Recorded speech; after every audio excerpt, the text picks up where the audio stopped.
Name is Aziz Hallan. He works right up the street here from our studios here, and you were headed to work this morning with your girlfriend, and tell us what you saw. Yes, sir. Just around 9:08, 9:15, just hitting 110 south, actually north, and it was just amazing. Something you only see in the movies. That huge airplane looks to me like a 757 American Airlines, probably flying around 60 to 70 yards on top of my car. Oh my goodness. Everything was shaking. And the next thing we saw, that airplane crashed in the Pentagon. What did you do? Just we panicked, put my car in park and squeezed my steering wheel and until the crash was ending, and kind of the Pentagon sucked in the airplane. So we didn't see any more part or any pieces of the airplane. A piece of the aircraft actually landed and broke your windshield, as I understand it. Just landed by the car, and this is one of. Now, Aziz, in this situation that took place today, what did the other motorists do? I mean, did everybody stop their cars and get out? Everybody stopped and got out from them car and they started running left or right, and we had big panic at that time. See this again. This is it's almost macabre to have a piece of something like that in your hands, something that is a part of such a national, international, world tragedy that took place on this day. And you and so many other motorists saw this thing happen today and were powerless to stop it, and you stopped your car and just stared, I guess. And I would say that's only something you see only in the movies or Hollywood. It was, I cannot still believe my eyes that I saw something happen today. You said you were nervous to do this interview, and it strikes me that you are probably still stunned and in shock from what you saw earlier today. Yeah, I'm trying.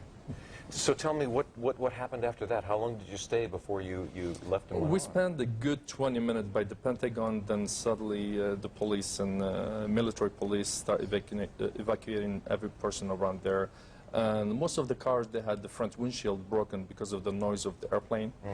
And just the time I turned my head to the left, it seems like the pilot or the person who was in charge of the airplane put full torque or throttle to the airplane. It seemed like it was going faster as it went into it. Exactly, yeah. It was, and especially, as I mentioned to you, I do fly small airplanes occasionally, and it looked to me as someone professional, especially when you maneuver and turn an airplane, it takes you a few seconds to put the wings equally settled. But it didn't seem to you like that this wasn't a pilot who was struggling for control of the aircraft. This was someone who was heading it right in there? Exactly, yeah, it was planned to be that way. I'm stunned just listening to you say it. I can't imagine what it would have been like to actually have seen this take place. What did you think had happened? Did you think the world had come to an end? That was my first feeling, and I was thinking it was the last day of my life there.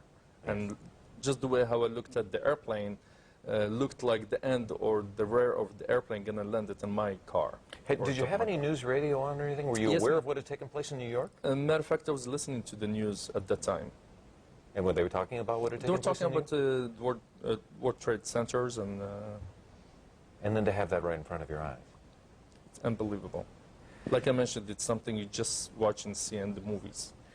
Were you too far away to try to actually get out and help anybody? I mean, were you... I tried, actually, I did get out from the car, but it yeah. was kind of, immediately we saw a lot of military police and police getting involved, and we didn't know if they're going to have other explosions or after the third one happened.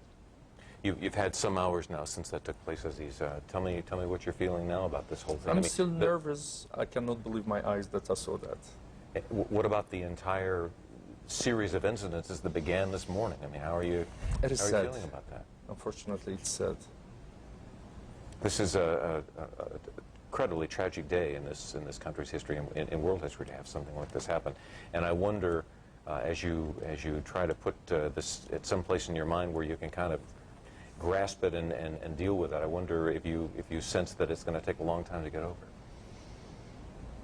Unfortunately, I don't. I hope they will stop it immediately and the world come up to a peace.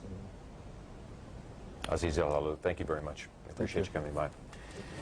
Aziz Hallan, a witness to that accident that took place today. I say accident, it apparently was not an accident. That was in fact the issue. This was an aircraft that was sent right into the side of the Pentagon today with full knowledge of what would take place.